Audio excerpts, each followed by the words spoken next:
Today we raise up Voice for Ukraine near the Russian embassy in Stockholm. The demonstrations against the war in Ukraine take place here every Wednesday since 24 of February.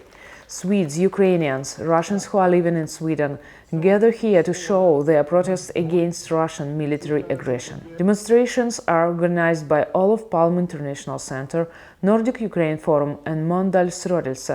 They invite politicians, cultural figures and representatives of influential organizations. At one such meeting, I was able to speak with Anna Johansson, the Director of Amnesty International Sweden, and Helena Lindahl, the member of the Swedish Parliament. So this was a weekly demonstration. So for the last 17 weeks, lots of civil society organizations, politicians, artists have come together every Wednesday to say stop the war, that Russia has to stop its acts of aggression, that it has to follow the rules and regulations of war, and it has to protect civilians. So those are some of my messages here today. Many episodes of Russian aggressions against Ukraine now have signs of genocide against Ukrainian nation. Will Amnesty International initiate such an investigation, and how long can it last? What we've seen, because we've had quite a few visits to the Ukraine in the last few months, and we've investigated what we've seen there. We've interviewed witnesses, we've talked to people, to the civilian population, and so far what we've been able to demonstrate and verify are crimes, war crimes. So for example, an indiscriminate attack on civilians. We haven't been able to demonstrate genocide, so at the moment we're not calling it a genocide.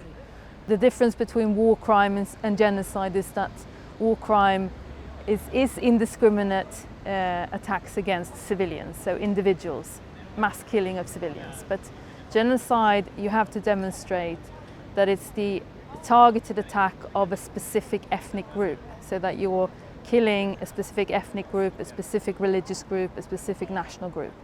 And because of the bombings, for example, they're indiscriminate, so it doesn't matter who falls victims of these bombings. So at the moment we're not calling it a genocide.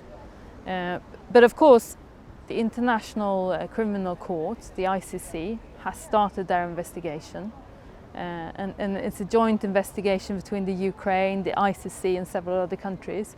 And it may be that they draw different conclusions. So we'll see, we'll follow that closely. Just in Kharkiv, where we've been the last few months and documenting, verifying war crimes, we've looked at 47 different incidents just in that town.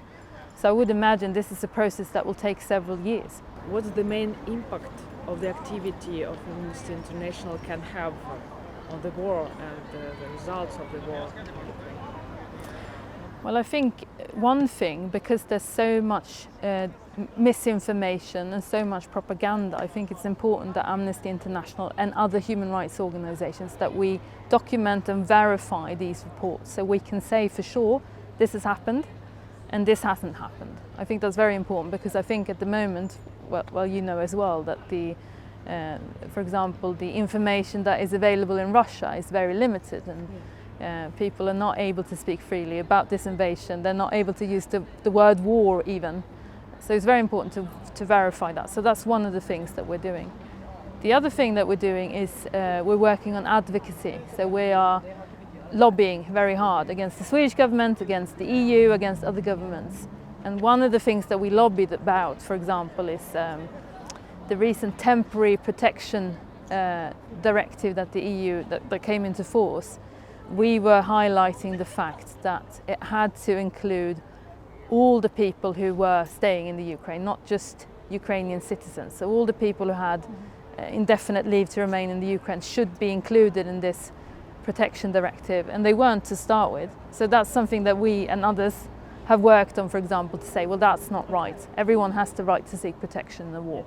Can we call forced displacement as a captivity? I mean, forced displacement is a crime against humanity if it takes place under a systematic attack of a civilian population. So it may be that this is a crime against humanity.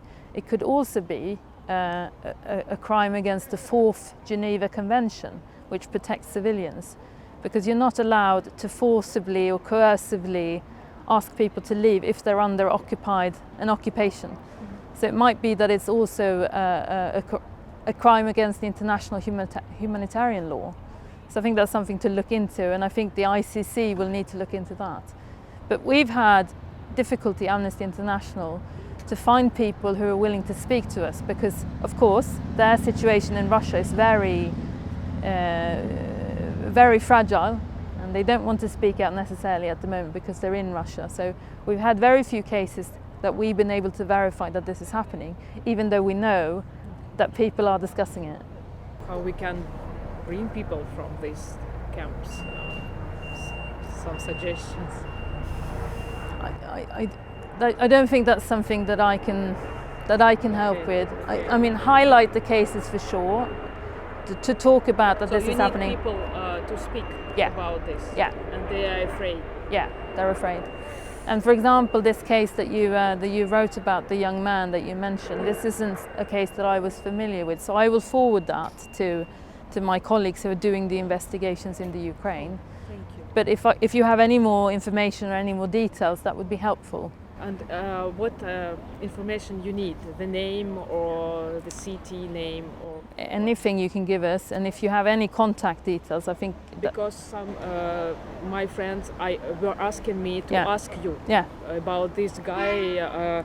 His name is Artur, and he is 18 years old. He is not soldier, he's just student. And he was... forcibly taken. Maybe 5 days ago, and nobody knows where is he. And maybe like I don't know, is it to you? No, but I will definitely forward. The information. We still have some colleagues who are working on the ground. And maybe you have some, not advice but recommendation, how people can behave when such event happened with them. Maybe how they can help themselves or protect themselves. Yeah. I don't have any recommendation, I'm afraid. I think it's a very difficult situation. I think the important thing is to have the information. Just like facts? Facts that are made public, and for that to become known. The last questions, it was asked by my friend. He was my classmate, and 2014 he became like a volunteer in the Ukrainian army.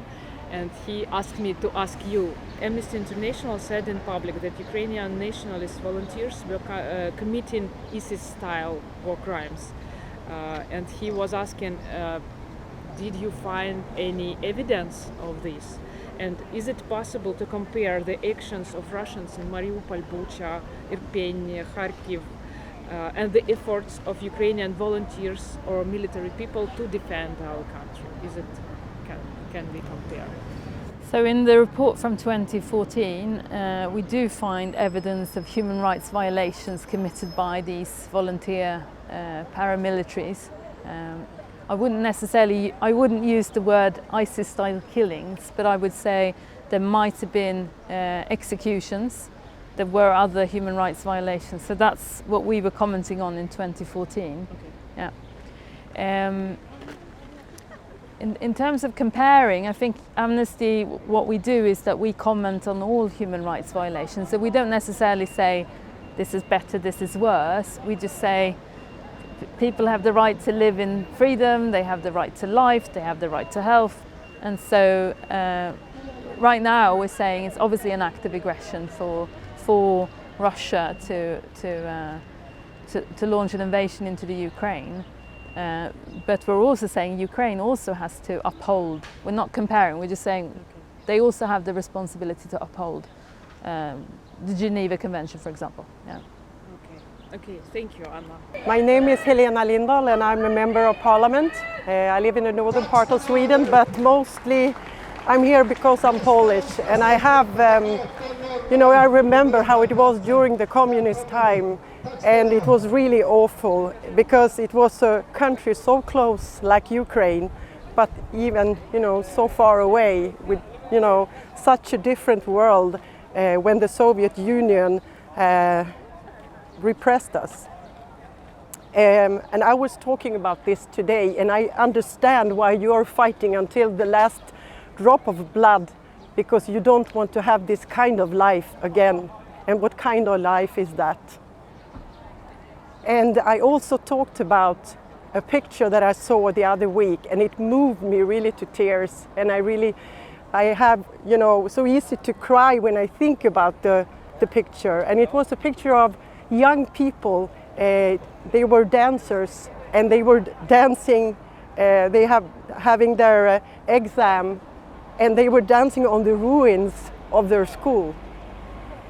And it was really so sad, but in the same way, so strong, because Russia, even though they tear apart your lives, people are killed, and your homes are in ruins, they will never take away your freedom.